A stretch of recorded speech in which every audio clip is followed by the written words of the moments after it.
Oui, bonjour à tous. Donc là, je vais vous présenter comment on peut voir les choses quand on est au CGDD. Donc ce n'est pas forcément la position officielle du CGDD, mais c'est un peu le climat intellectuel dans lequel nous sommes. Alors d'abord, au CGDD, on pourrait dire... Je ne sais pas si ça marche. Oui, oui, ça Oui, marche. bon, pardon. On pourrait dire que tout le monde travaille sur les nouveaux modèles de développement durable, puisque c'est un peu l'objet de la création du CGDD. Alors, parmi ce tout le monde, bien sûr, il y a la mission prospective, et on peut considérer que les exercices qui ont été lancés depuis la création de la mission prospective euh, contribuent à faire un humus sur lequel on trouve à la fois des scénarios, des visions, parfois aussi des prévisions. Donc, alors, je ne vais pas vous les citer tous, mais bon, comme certains auteurs sont dans la salle, donc en particulier donc les villes post-carbone, en fait, puisqu'on parle beaucoup des villes. Donc là, c'est des villes en général, mais aussi de villes réelles. Bien sûr, il y a tout ce qui a été fait sur les modes de vie. Donc là, c'était des exercices, penser autrement les modes de vie, mais par ailleurs, il y avait un programme Movida, avant il y avait un programme Promove, enfin, donc, excusez-moi, je parle par sigle, et aussi, et donc là, c'est un programme auquel j'ai participé plus, et puis donc, bon, je salue moi aussi Thierry Gaudin, donc Transition vers une économie écologique, dont le titre, donc c'était avant le nouveau nom du ministère, donc indique clairement quel est son objet. Alors maintenant, sur les nouveaux modèles de développement, donc là, ça remonte un peu, enfin, j'allais dire, ça sera peut-être en écho enfin, de la présentation de Jean-Éric Aubert ou autre, c'est qu'il y a une partie théorique qui doit progresser et pour moi, un des termes importants, c'est celui de capital naturel. Alors bon, je ne sais pas si Christian Dutertre sera là cet après-midi. Pardon, oui, pardon, excusez.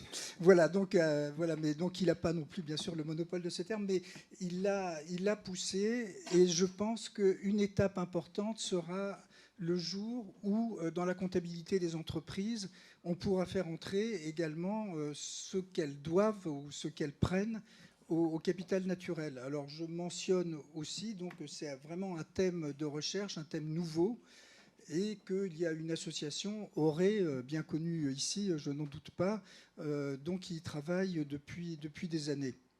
Alors parmi les choses aussi difficiles, et donc là ça concerne plus la biodiversité, mais pas que, c'est comment on prend en compte la valeur des écosystèmes. Là aussi, c'est un gros chantier, le programme EFES, enfin, mais là c'est un chantier qui est un peu à tous les niveaux, hein, puisqu'on prend des exemples, on prend aussi des différents domaines.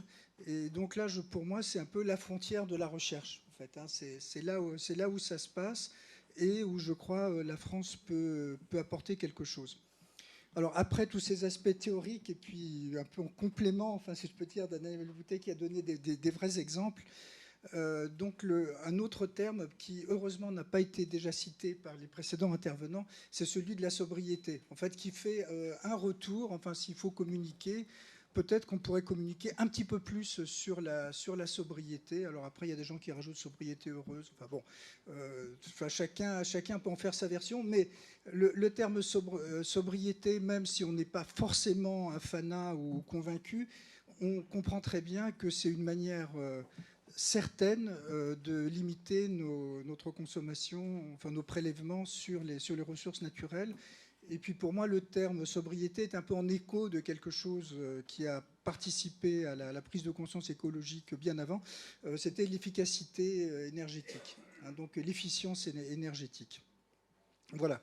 Alors, maintenant, revenant peut-être sur l'économie et la société, et puis ça sera la dernière idée. Donc, c'était, on a beaucoup réfléchi, il y a eu des études, et puis bon, je crois que l'IDRI a produit aussi des choses sur les relations entre les consommateurs et les producteurs. Alors, je dis consommateurs, certains diront les consommateurs, mais enfin, en tout cas, les choses sont claires.